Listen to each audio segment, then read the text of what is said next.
Hi, this is actor comedian Adam Ferrara, and you are listening to Jim on Bass. I think his real name is Ryan. I don't know. There's a lot going on here, but it's a good show. So you listen to Ryan Jim or Jim Ryan. All right, I gotta go. Hey, it's Ryan from the Jim on Base Show, and I want to give a huge shout out to my friends at Claim to Fame. They have some of the best jackets out there that I love to wear. You can rock them for date night, a casual outing with friends, or even while doing a podcast. They're lightweight, they're durable, and perfect for any setting. My favorites are the dark blue, the olive shade, and if you want to switch things up and go for a lighter color, one of my favorite go-tos is the Pacific blue. So check them out at claimtofame.com for all their different styles. So make sure you click the link so the next time you step out, you'll be feeling good with Claim to Fame. Welcome back to another episode of the Jim on Base Show. For today's very special guest, we have on an actor and comedian that you've seen on shows like Rescue Me, NCIS, Nurse Jackie, and Top Gear. He's also a stand-up comedian and hosts the Adam Ferrara Podcast, 30 Minutes You'll Never Get Back. Please welcome the great Adam Ferrara. Good to see you, my friend. Thank you for having me. Thank you for asking. It's a pleasure to be here, and I look forward to chatting with you. I like the fact that the podcast is named after me. Otherwise, this would be awkward. Yeah, exactly. Unlike you, Ryan, Jim. What do I call you? You can call me Ryan. Ryan, okay, because it's Jim on Base, but it's Ryan. You told me to start before we turned the interview on, so I just want to know how to address you and how everybody knows you. In my family, you would be a person of interest, but it's a whole different cultural thing. Well, I do think it's cool because you have a little bit of a break right now, right, from the road. I think you're kind of traveling in a few days. Not really. I'm in my apartment in New York. I fly out tomorrow. I'm doing a college in Wisconsin tomorrow, and then I come back and I'm doing a club in Maryland, and then I got the Mohegan Sun Casino coming up. Gotham Comedy, the Cellar, a New York Comedy Cellar. I got a bunch of stuff going. Go to my website at adamferrara.com. And if you want to come see me, that's where you can see where I'll be. I apologize if I'm coughing. I'm not feeling that well. So, my apologies. No, it's all good. You could have just canceled on me. You don't have to pretend that. No, I'm just kidding. Yeah, no, I got a podcast too. So it's just like, you got to get through it. Because that's the thing about the podcast. They're fun. They're a lot of work. And you got to keep consistency is the key of what I found out, excuse me, about mine. And getting a podcast, it's like getting your license to sell insurance. The first thing you do is go through your Rolodex and we know your friends. It's like, look, people don't plan to fail. They fail to plan. Come on the show. I don't want to see this happen to you. Yeah. But it's a nice way to reconnect with old friends and to reach out to people you always wanted to talk to. I got to talk to Nathan Lane. I've always been a big fan of. And he actually did the podcast for me. Wow. So without a podcast, I couldn't email him and go, listen, you want to have coffee? It's not going to work. Yeah. But I got to talk to all these guys, Ryan. I got to talk to Billy Gibbons from ZZ Top. I'm an old music guy. Stevie Van Zandt. Richard Marx is a friend. I had Ann Wilson from Heart on. I just had Peter Asher on, who managed James Taylor, Linda Ronstadt, and his sister dated Paul McCartney. They lived in the house together. Peter Asher was I'm gonna let you talk soon, Ryan. Peter Asher was the first guy to hear "I Want to Hold Your Hand." The Beatles wrote it on a piano in his mother's basement, and they yelled up, "Peter, come down! I think we have something." And they went down, and he was the first guy to hear it. So wow. It's a lot of fun. So check out the podcast. I'm sorry, Ryan. This is your show, and I'm babbling like somebody with a high fever because I have one. No, it's great because you have good taste. I'm a big music guy, so I want to talk some music with you today, too. Yeah. Well, one thing I wanted to make a quick point, too, is it's always nice to have somebody on who has their own podcast because usually they have a good setup. You're going to get decent audio. So, it's nice. It makes it easy. Yeah. Well, I'm in my bunker in New York. I got a studio at my house. During the COVID, I put this little studio in my house. Studio. My garage, Ryan. Who we bullshit. All right, my wife goes, yeah, I'll make something for you in the garage. I'm getting moved further and further to the street in my own house. So I got this little studio, but I got the lighting, I got everything because you want to do it right. And she's on the podcast with me. I'll tell you about the podcast, even though you didn't ask. Basically, when I sat down to do something, I was like, what feeling do I want to convey? I went through it that way, and the feeling I wanted to convey was when I was a kid. The best night sleeps I ever had is when I was upstairs and I heard my mom and dad and their friends downstairs laughing. I don't know why that comforted me, but it did. So I'm like, how do I capture that feeling of being in my house when I was a kid? So the podcast opens with about 10 minutes of me, my wife, my best friend, my producer, talking about a topic that connects to a one-on-one interview I've done with a celebrity. Then I play that interview for them and the audience at the same time. And then, like any good group of friends, we talk about them when they leave. So then after the interview, we do about another 15 minutes. And like, did you hear when the FBI agent said that? Did you hear when Joe Buck said that? So it's really, really cool. And I'm happy to get to do it, but it's a lot of fucking work, Ryan, Jim. You're working for two people. Yeah, exactly. Well, speaking of all that, I know you have a dog too, right? I think get some fame in your posts and podcast photos. Yeah, I got two dogs. I sat my little dog in. That's the studio, by the way. We first built it. We sat there and I put my little dog in there. I got two rescue dogs. Oh, nice. They're like, and my wife, they're loyal. They love me. They're loyal to my wife. There's no like, look, we love you, but she feeds herself. If one of you got to go, it's you. Even when we fight, they throw the tail up. She's like, I can't believe he said that. They all walk away from me. All three of them walk away from me. Well, maybe you could bring him down to the Comedy Cellar. You could get like a comedy support animal jacket, I need an emotional support dog. That's what I need. Well, I saw you a little over a month ago at the Hollywood Improv. So I was curious, how often do you make it out over there? Because it was great to see you.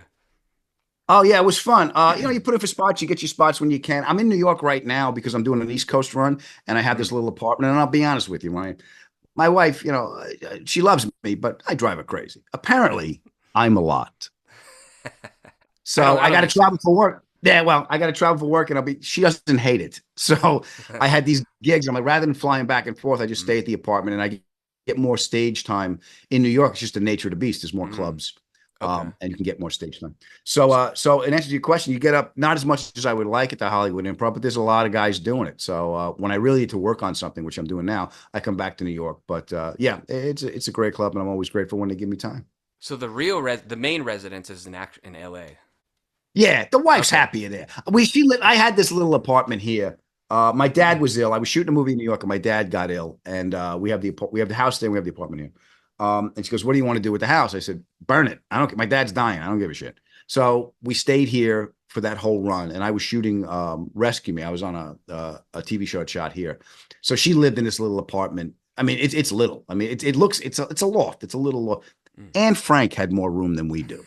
So she lived here for 4 years in this little place. And then, when my dad eventually passed and Rescue Me came to an end, I went on another show called Top Gear. And that shot all over the world, but primarily in LA. So I said, okay, honey, let's go Let's go back to LA and we'll set things up. And that's when she could have the dog. She can't have the dog here in New York and this little apartment. So she's got her life there. So well, one thing I thought was really cool, I was wondering if you were kicking yourself because you were just at the Improv. And then I think about a week ago, Paul McCartney came back to the Improv and saw a show. Yeah. Son of a bitch. I miss him. Okay. Now I miss McCartney. Guess what happened? You miss Paul McCartney. Of course. It's like I would have went to my prom. Like, you should have been last year, man. Zeppelin played. What? I had no choice, but I would have loved. I spoke to Ringo over the phone. Oh wow. How was that? Yeah, he didn't call to talk to me. He didn't believe me. He didn't call to talk to me. Wrong number. I was at the radio station plugging my dates, and he called in to plug his all-star band.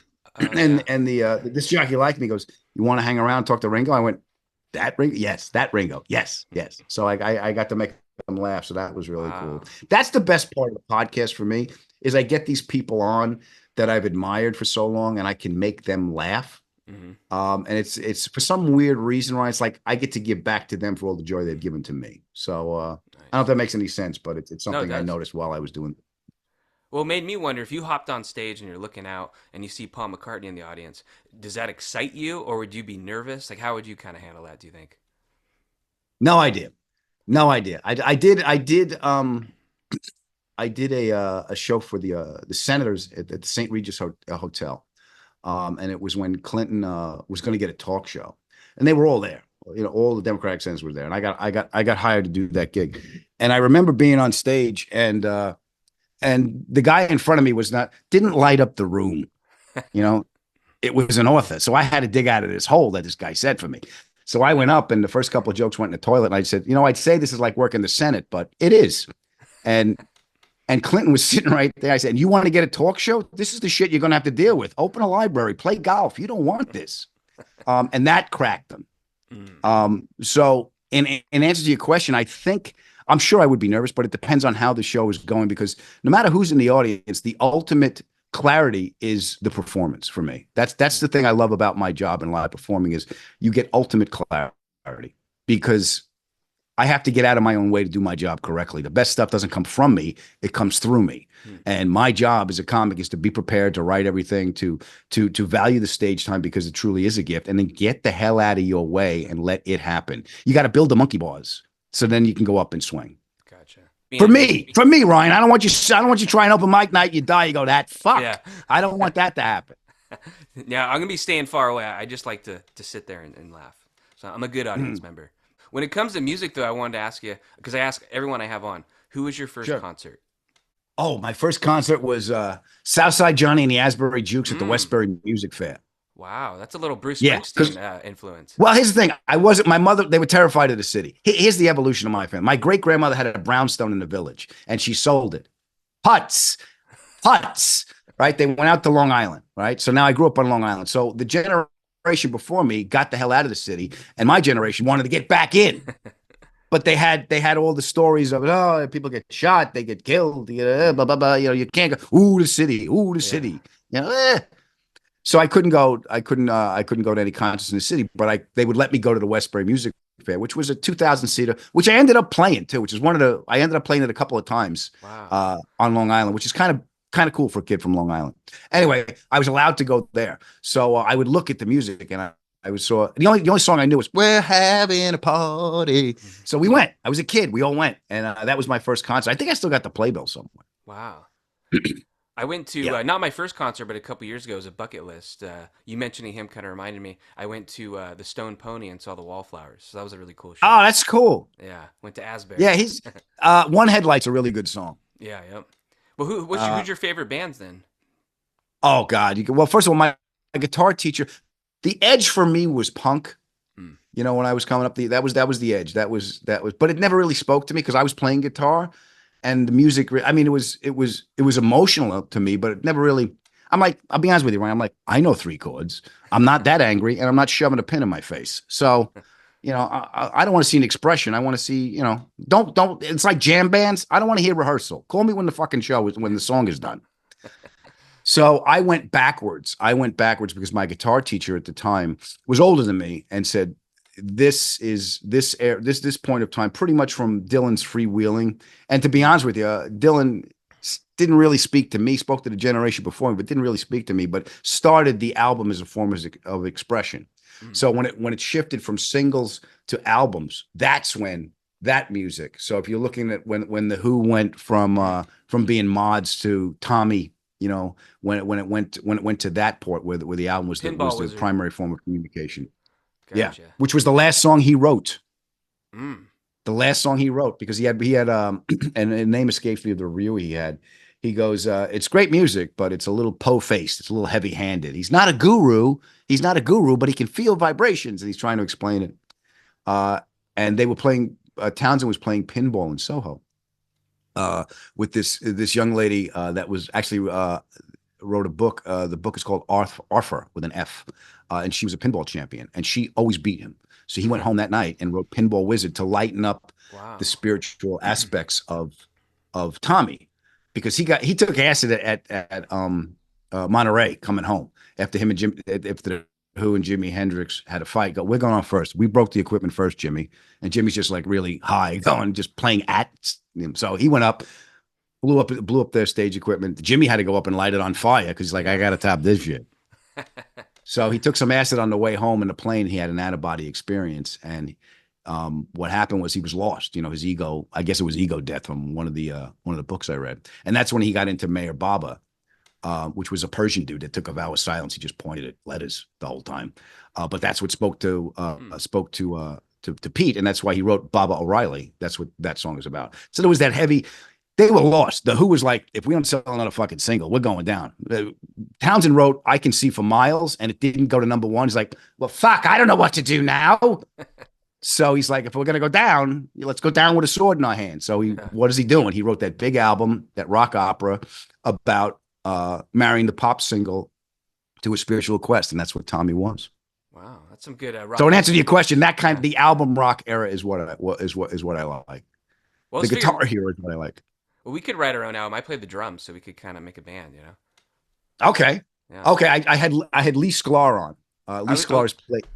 was going to Yeah. mention that. He's a dream guest for me to get. As you know, he's been on every song that's ever been produced, it seems like. Yeah. If you have ears, you've heard Lee Sklar. Yeah. And we talked about drummers and we talked about bass players. And as much as I love Keith Moon, every drum feels the same. It's dun dun dun dun dun dun dun dun. He just does it faster and faster. And that's why Townsend is such a great rhythm guitarist, because everyone's soloing. Townsend's sitting over there playing. We go, someone's got to hold this shit together, because I don't know where the fuck these guys are. Yeah. So he was one of my favorite drummers. Bonham, of course, was just a monster. Yeah. Stevie Gadd, you know Stevie Gadd? He played with, you might have seen him. He was in the movie One Trick Pony, the Paul Simon, but he's played with everybody. Him and Richard T were in that movie. Great studio musicians. Russ Kunkel. Kunkel's a great drummer. They're all the Immediate Family, right? That band? Yeah, I had them on too. Oh, wow. That was a great documentary. I had Greg Richling, one of the producers, former bass player for the Wallflowers.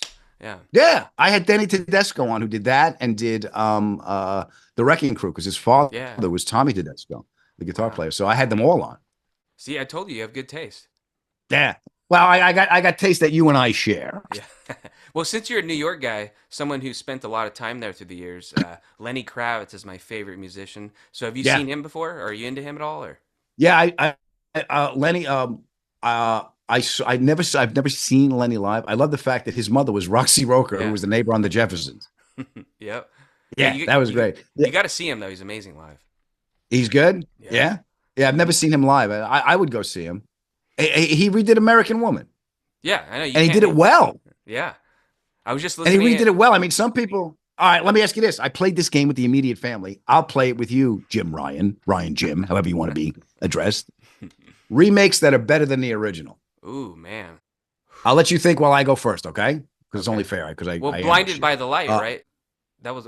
Yeah, but when you go back, it's a totally different version, Man for Man and Springsteen. But they do have their own qualities for me. Mm-hmm. But I do like it's more produced. The Man for Man is more produced. And I was younger when I heard it, and it was the first one I heard. So I didn't know that Springsteen had done one on Greetings from Asbury Park. But when I went back and heard that, I'm like, that's different. That's pretty cool. For me, it's a Watchtower, All Along the Watchtower. Jimmy just took that song and went, yeah, I don't want to hear the original. That's Jimmy's song now. Yeah, it's way better. Yeah, I get She Caught the Katy. Which I like the way the Blues Brothers do it better than Taj Mahal. And I get a lot of pushback on this, but it's the song that's good for what ails you, is Bridge Over Troubled Water by Aretha. Aretha does it. Some piano in there. Yeah. Yeah, it's just like going to church. I'm like, oh, take it away, baby. It hurts so much. Yeah. All right. That's some good stuff right there. It's hard for me to think of it in the moment, but those are I know. That's why I said, shit, I shouldn't have done that. I got excited and I put you on the spot. I'll go first. I'll let you fill. Well, I know you've been on the Tony Kornheiser show in the past. So are you a big sports guy? Like, who are your teams and players? Oh, I'm a Jets fan. I'm in an abusive relationship. Everyone when I got Rodgers, I go, wait, don't wait. Nope. This is ticking. I'm telling you. This pain in the ass is ticking. Sure enough. They won one game. Everyone's going, we're going to this. I said, nope. This is pyrite. Fool's gold. There's going to be bullshit next week. Guess what? Here comes the bullshit. Yeah. It's the ownership. I was in the box. It's the ownership. We don't have good ownership. The Johnson & Johnson family, I'm sorry. Look, your baby powder causes cancer. If you can't get the friggin' baby powder right, how are you going to get an offensive line right? Mm. So I'm a long-suffering Jets fan. Well, you're also from Huntington Station, right? I saw that's where the great Huntington, yeah. I don't know how Station got in there, but I'm from Huntington. I was born in Queens, raised on Long Island in Huntington. Okay. Well, Tom Gugliotta, I don't know if you remember him from the NBA. He's from there, I guess, right? It's kind of cool. Yeah, there's a lot of guys from Walt Whitman. My high school and the poet, which is, you want to talk about poetry on Long Island, it's a different kind of vibe. Walt Whitman High School and the Walt Whitman Ball. I'm like, who's this guy? So you start reading the poetry, and like, it doesn't really fit the area I'm growing up in. Captain, oh Captain, Teresa, coffee after dinner. That's different energies. Yeah. Well, how did you meet your wife then? Because I was curious. Is it easier to date someone or marry someone who's in the business as well? There's pitfalls to all of it. You got to marry somebody you love and support. Look, I'll be honest with you, right? I looked at my wife and went, she's pretty. Then everything went black. I woke up and I had a mortgage. That's all I remember. The nice thing about dating somebody that's in the business, they understand the business and they understand the stress and you're kind of crazy and what you have to deal with.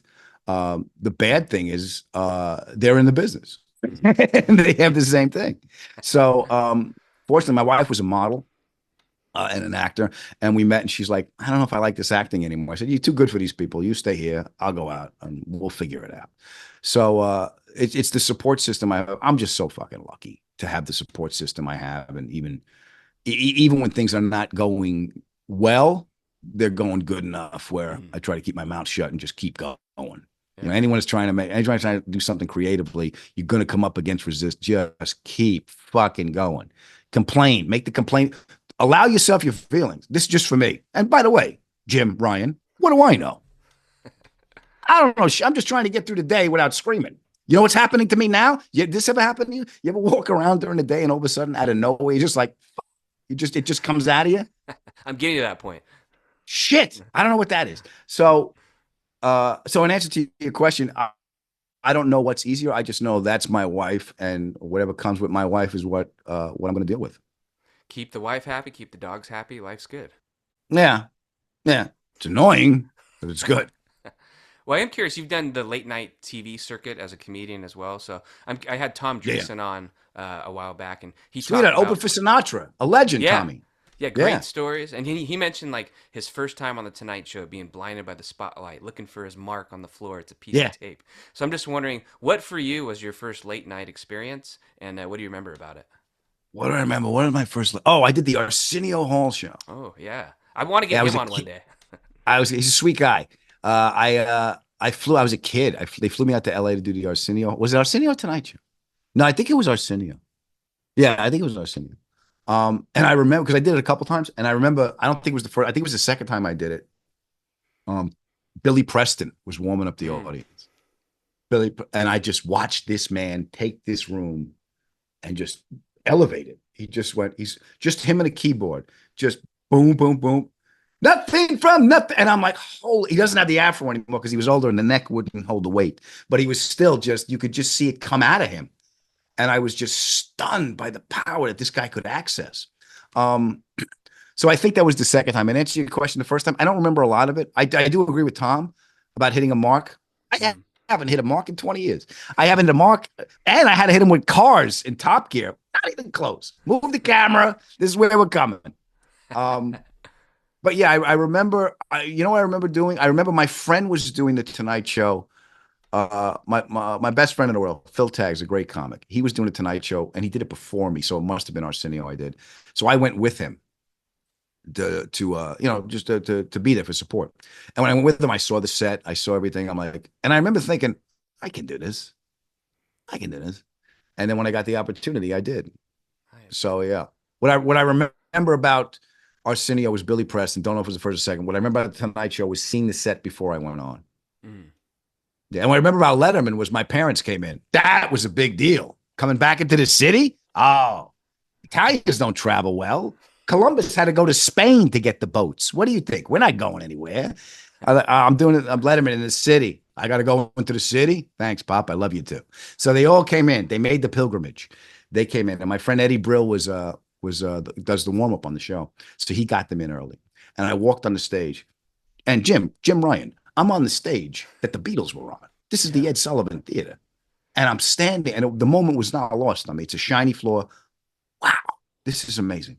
So I get bumped because Lauren Bacall was on, and she went, and she had to be, I don't know, 155 years old at the time. I don't know. So she was on, and she went long. So they came back backstage. He goes, we got to have you back. And Letterman went on and said, Adam Ferrara jumped in a cab. We can't find him. He'll come back next week, whatever he said. So everyone comes backstage, and my mother's got no idea what's going on. My mother's like, will someone tell me what the hell just happened? My mother's like, I said, Ma, they ran out of time. Well, we're here. We're not coming back. Let's do this. Let's do it now. I'm not coming all the way back in. And my father's like, your mother's right. I'm freezing my ass off out there. This guy doesn't pay his freaking electric bill. They're complaining in the green room at Letterman. So I think it's on YouTube too. I think one of the DVD extras I had on one of my specials, I interviewed my parents, and I think I asked that question. So I think it's on YouTube. It's really, really funny. Well, that's a good story then. It makes you wonder too, before that, what led to your first open mic? Like, how did it go? Where was it at? I got July 13th, 1988, Wednesday night, the East Side Comedy Club, Huntington, Long Island, right off of Jericho Turnpike, next to Mitchell Cadillac. Um, I got out of college and I told my parents, well, we've done one of your things. Now it's time to do one of mine. And I always wanted to try it. I didn't know it's what I was going to do. I just knew I always wanted to try it because it was this magical thing when I was a kid. When I was a kid, I saw Pryor when I was 12 years old, and it just ripped the top of my head off. I've told the story before, but I'll tell you. We went to one of those parties you go to with your parents, when your mother gives you the warning in the car, like, now your father does business with these people. Don't act like an animal. Don't clog the toilet. Behave yourself. So the adults went downstairs and they watched the Pryor concert, and then they went upstairs to have coffee. So I went back in, rewound the tape, and I was just standing there and I pushed play and I stood the whole time. I was just mesmerized. I remember saying out loud to nobody, I'm like, look what this man can do. He just took the mic and just, wow.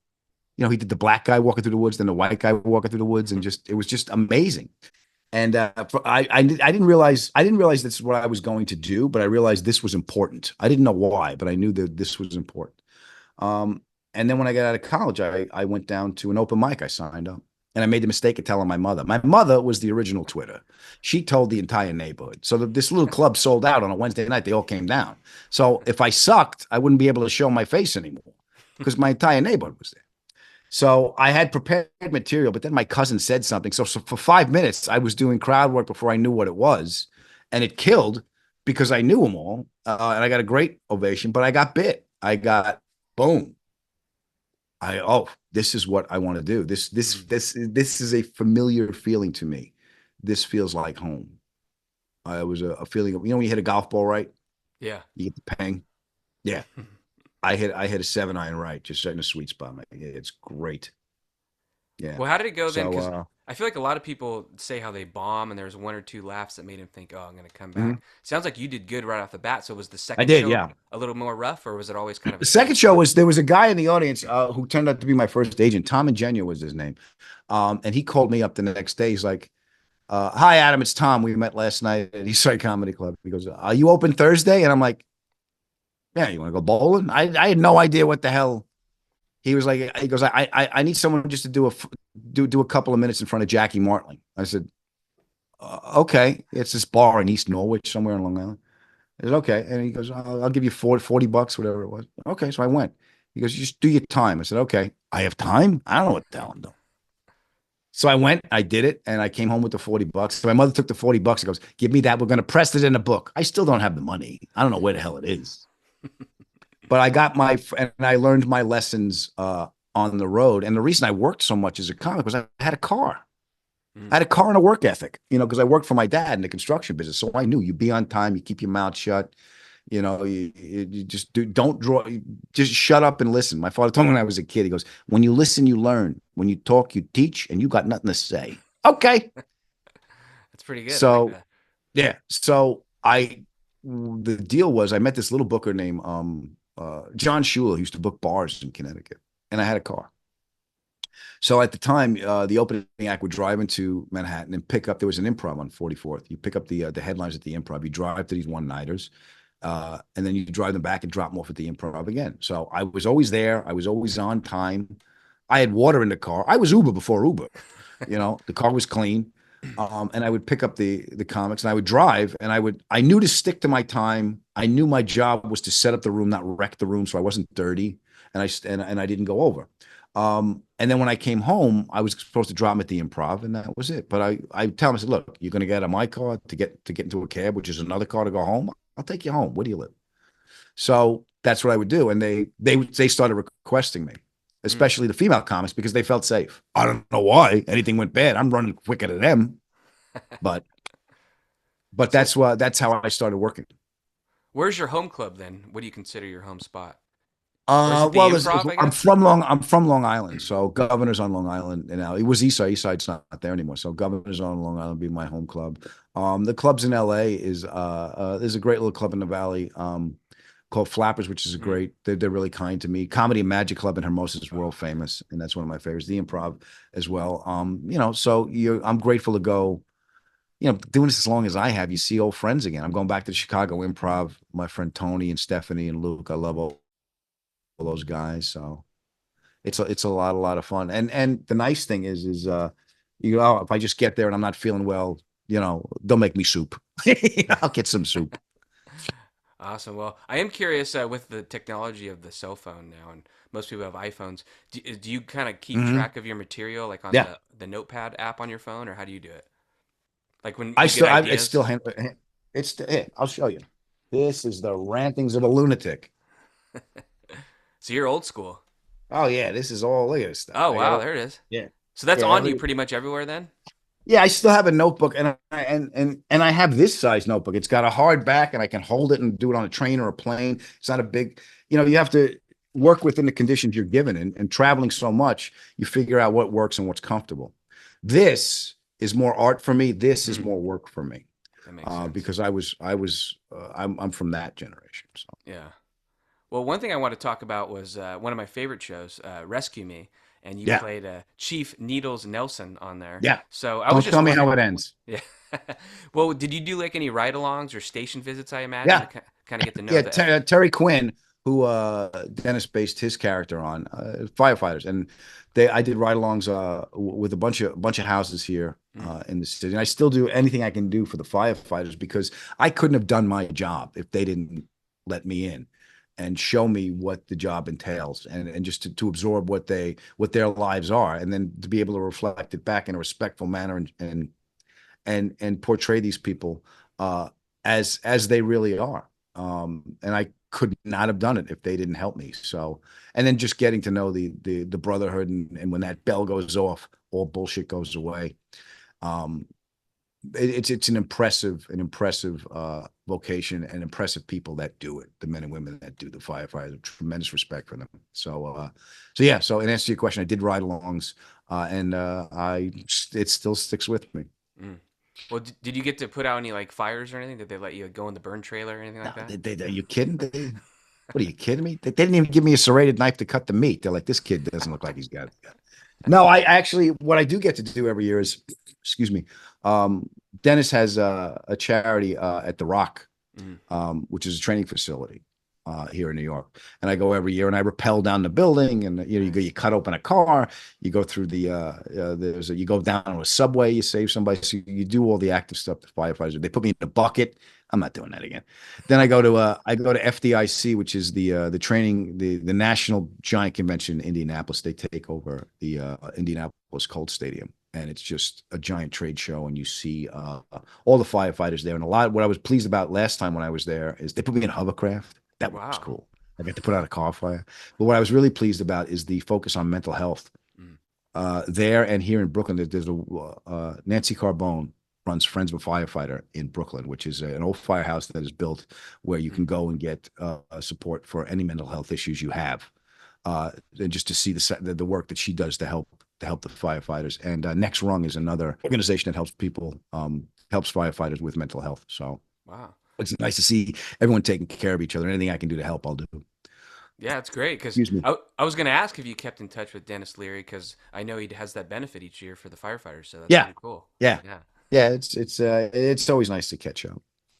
Well, did a lot of the cast of that show, did you guys already kind of know each other? Because it seemed like a lot of them had legit New York accents. So were you all kind of in the running into each I other? knew Dennis, I knew Lenny, and I knew the creative Peter Tolan, Evan Riley. That was the creative team from The Job, which was a cop show we did Mm, before Rescue Me.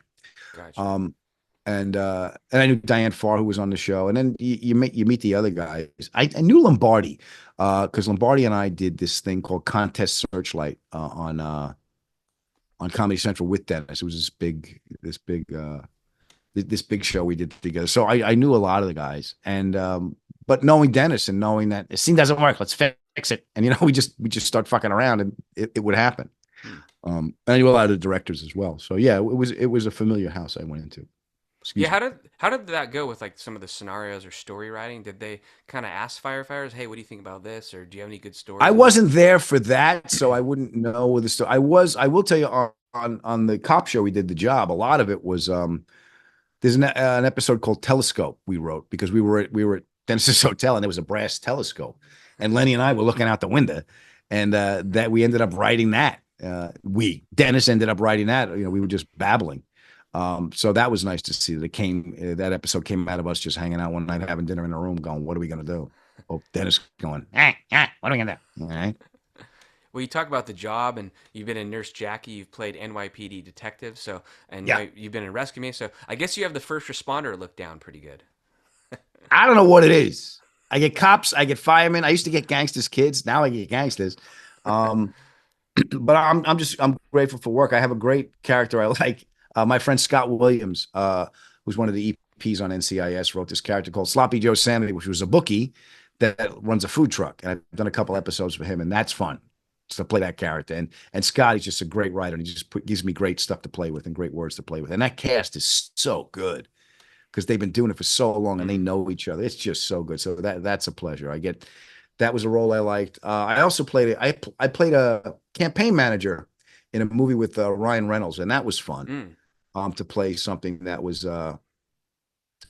definitely Maybe was the name of that movie. Gotcha. And I still played it like a working class guy. I made the choice to put a pencil in my ear because my father always had a pencil in his ear when he walked around, because he was a carpenter. He's walking around doing stuff. And I was like, oh, okay, I know how this works. That's cool. Well, one thing about the podcast, we've talked about some of the great names you've had on. Do you have any dream guests where you're like, man, I really want to have this person? The Pope. I have a lot of questions about the car, about Covet. Covet's a big one. I think it's number 4 on the big list. I want to know what's going to hold me back, because I'm solid on at least 4 out of 5. The rest of them are kind of hit and miss. So I'm batting anywhere between 400 and 500, which is all-star numbers down here. Yeah. I'm just hoping that's enough to get in. Get past purgatory. Sure. Yeah. Just get past that. And is it there? Because purgatory's no more purgatory. Now we're bringing it back. Like St. Christopher. He's out. All right. We let him back in. You don't know. Yeah. Well, mine would be Lenny Kravitz. I'd love to have him on. Lenny? Yeah, it's a dream. I guess McCartney. I guess Paul McCartney. Musical guest. Yeah. Joe Namath. That'd be a good one. But I'd be worried he would talk me into a reverse mortgage. So. Well, do you have any upcoming projects? We spoke a little bit before we started. Is there anything you're able to share? Or? I'm on the road now, so please go to my website. Check out my road dates. It's at adamferrara.com. The podcast is called 30 Minutes You'll Never Get Back. That drops every Thursday morning. Check it out. We're coming up on our 300th episode, so I can keep you busy on a long drive, and we'll make you laugh. I think they're rerunning the NCIS I just shot. If you haven't seen the season finale, they're rerunning that. I got a couple of things in the works, and if there wasn't damn lawyers holding shit up, I'd be able to tell you about it. So, well, what's the plans the rest of the day? What are you doing in New York today? Because I gotta work. Wait. After that, I got another interview after this. Then I got 2 spots tonight. Then I got a writing session. And I'm on a plane tomorrow, so it never stops. And where's the spots tonight? Comedy Cellar? I've been there once. Tonight I'm at the Comedy Cellar tonight. At the Comedy Cellar. Very cool. So, yeah. Yeah. Well, I got to say, to see you at the Improv, and I liked your set, and then to have you on the show, it's been full circle. So thanks for coming on, Adam. It's been fun getting to know you. Good. Nice to see you. Best of luck to you. Be well. Be happy. Best to you and your family.